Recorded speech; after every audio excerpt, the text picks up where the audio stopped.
So slapback delay is one of those effects that's been around for forever, and it doesn't look like it's gonna go away anytime soon. It is just one of those iconic effects that music producers and mixing engineers have been using for decades and decades. And I wanna show you a couple different tips and tricks for implementing slap delay onto your vocal mixes. Okay, so now first off, if you're wondering what exactly does a slapback delay sound like, well, I'll give you an example right now. This is what a slapback delay sounds like. Yeah. So let's go ahead and dive into the video. I'm gonna give you 3 variations that you can try and experiment with to get a interesting slapback delay effect. All right, let's go. Now, the song that I'm going to be using to demonstrate these slapback delay techniques in this video is my song Satellite. This is the ambient version of my song Satellite, which sounds like this. Lost boy out of place. And that's without the ambience. I just dropped all the reverbs because we are just going to focus on slapback delay in this video. So the first type of slapback delay that we want to talk about and that you need to know is the classic slapback delay. This is just the straightforward, the most obvious, the easiest slapback delay effect that you have ever heard. So now let me show you a bit of my workflow here for a quick second. So I have all 3 of these slapback delay types that I'm about to show you set up on return tracks, or you might know them as aux tracks or effects channels. That's what they're called in Studio One here, is effects channels, or even some DAWs I think call them buses, whatever they're called. What we are doing is we are setting up the effect on a different channel. That way it's separate from the vocal track in this case. And then we are using what's called a send to send a copy of that vocal to that effect. That way there's a separation. All right. Anyway, if you want to dive deeper into inserts versus return tracks, I have a video on my channel. There's a bunch of videos on YouTube as well if you just want to learn more about putting effects like delay on return tracks. So I'm not going to dive deeper into that. I'm going to assume now that you know what's going on in that regard. So the first thing we need to do now, I already have our classic slapback delay set up on this return track. So we need to send the vocal to that classic slapback delay. So let's open up my go-to delay plugin. You can use any delay that you happen to have. In this case, Valhalla delay is just my go-to. So here is what it sounds like at the start. Walking a blurred line. See, there's a lost girl in my sights, but that's a slapback delay, guys. That's literally it. So what we have here is the delay. I tend to go from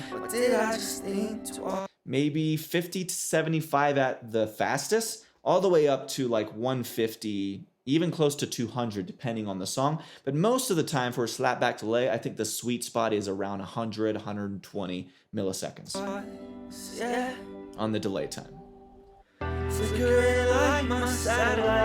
And then if you want a true slapback delay sound, this is differentiated from the second type of the slapback, which we'll talk about. But if you want a true slapback, you're going to want the feedback at 0. And what the feedback does is simply, that is how many repetitions of the delay. So if I set up the delay here at 112, that means that vocal is only delaying once. It's like bop bop. Versus if I turn up the feedback, then it has all those repetitions added onto it. But if you want just a true slapback and just one slapback, then the feedback starts at 0. And then of course, everything else that you choose to do is totally up to you. Like in this case, since I'm using Valhalla delay, I have the option of choosing different modes. So I could use, let me turn it down a bit so that we don't get overwhelmed with the effect. All right. Right, so it's on tape where I could try.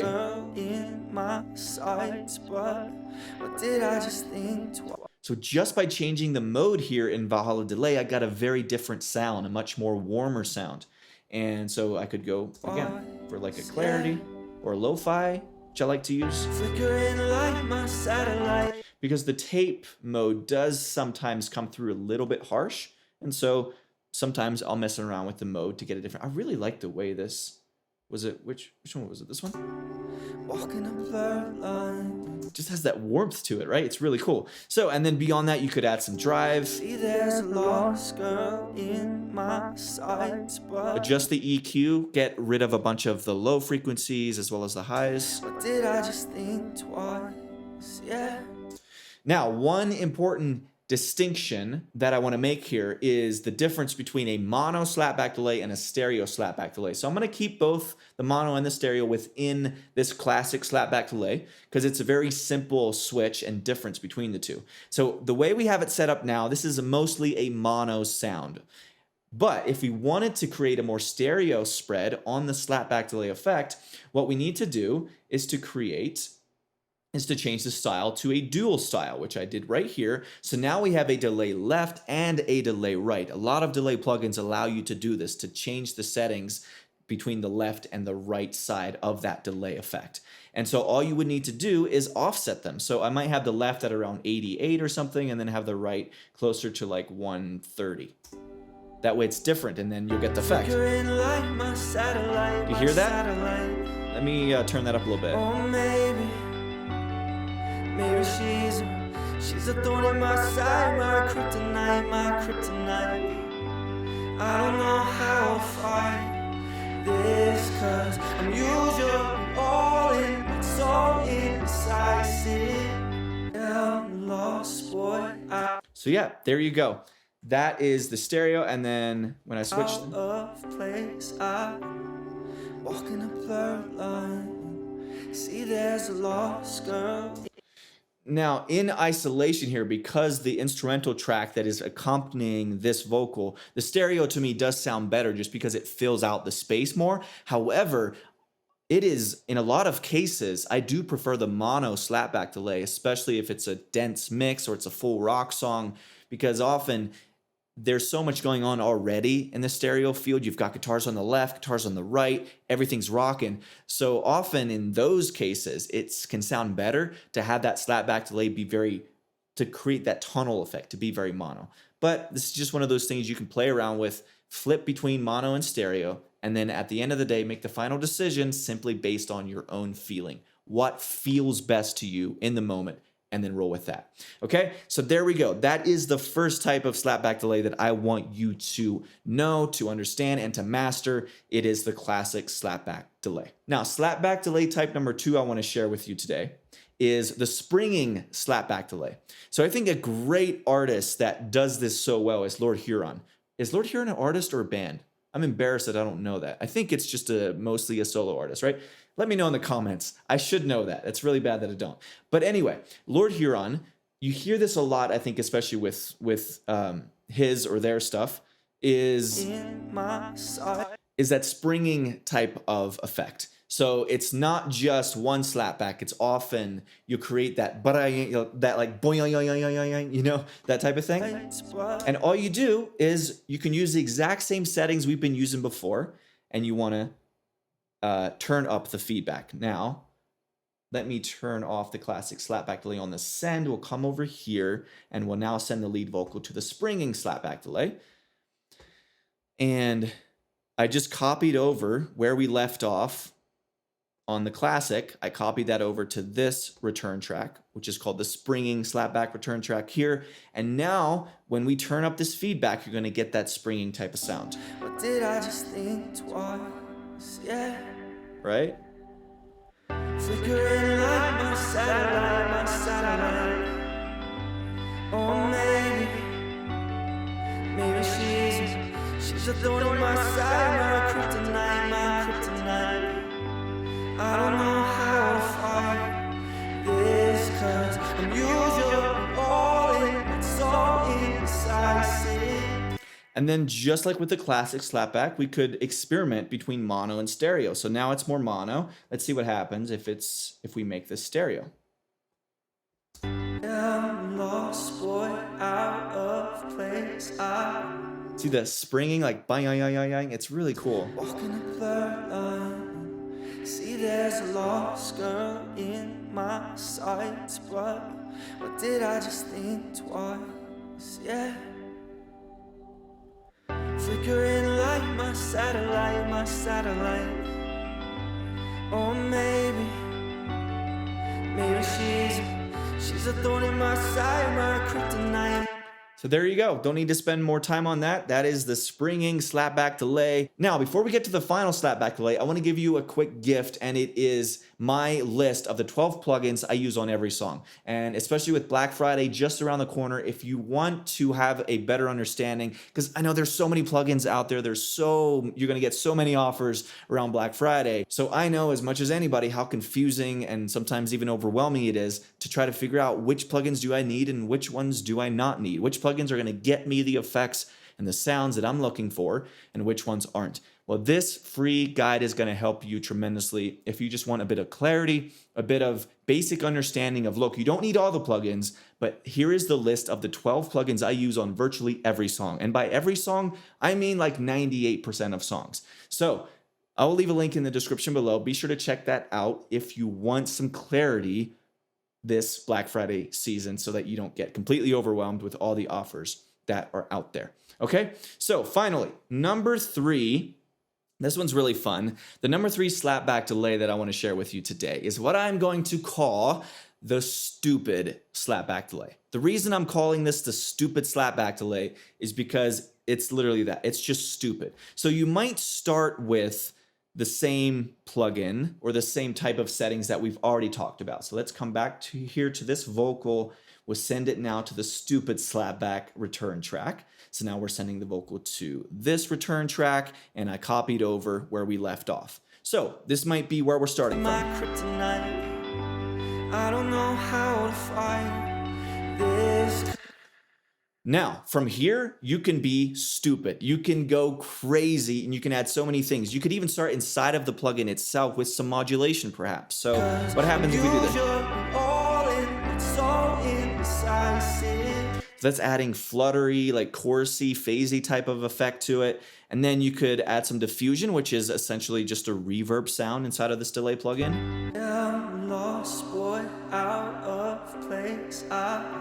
And that just sounds like a reverb at that point, right?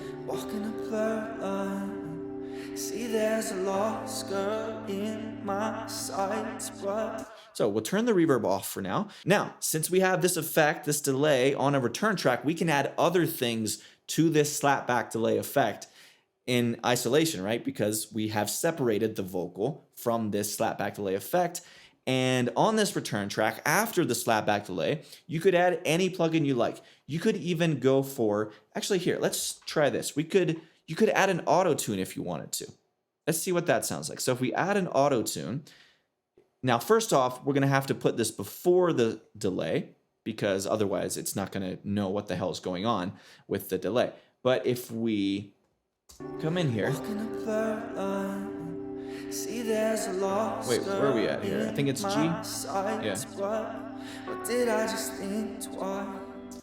So if we wanted to make the delay signal be super tight when it comes to the pitch, we could do something like this. So I'm gonna move the style back to single. That way there's not the left and the right, so that we have just this, and maybe bring the feedback again back to 0, or at least close to that, less modulation so that it doesn't mess with it as much. Yeah. Flickering like my satellite. Do you hear that? Oh, maybe she's a thorn in my side, my kryptonite. The lead vocal, it has still had the same tuning on as it's had this whole time. It's just now that I added that auto tune before it goes into the slapback delay, it creates that interesting modern type of effect to it, right? I don't know how to fight just without it. It's just a cool, subtle effect, and it's pretty subtle because it is on a return track and it's not actually on the lead vocal itself. So there's one example of going crazy and adding a stupid effect to a slapback delay. Another thing you could try is, this is going to be fun, Little Altar Boy. You could go for a plugin like Little Altar Boy by Sound Toys, and just, again, we're going to want to put this before the delay. That way it goes through this before that delay, or before the vocal signal gets delayed. And you could just go do something stupid like this. Yeah.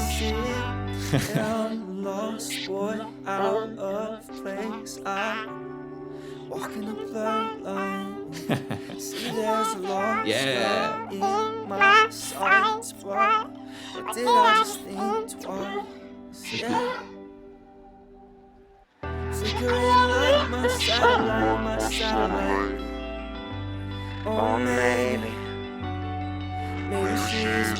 she's a thorn in my side, my kryptonite, my kryptonite. That's a weird sound. I don't know how to fight this, cause I'm usually all in, it's all indecisive. I'm lost. I think if I was to add Little Altar Boy to a slapback delay like this, I would do something like this, where I probably would keep the pitch either the same or raise it by an octave, and I would just lower the format, not all the way, but somewhere in this range here. Boy, out of place, out. Now, a little bit of that sound, and then just turn it down. See, there's a lost girl in my sight. Now, what we could also do is come back to the delay plugin, add some reverb to it, either inside the plugin like we did before, or since I already showed you how to do that, we could even just add a reverb plugin to this chain, which will send that Altar Boy slapback delay effect sound through this reverb. What did I just think twice? Yeah. Flickering like my satellite, my satellite. Oh, maybe. So there's another example. I'm going to show you one more quick fun thing. I'm having a lot of fun doing this, actually. This is really fun stuff. And it's really stupid, hence why I called it that.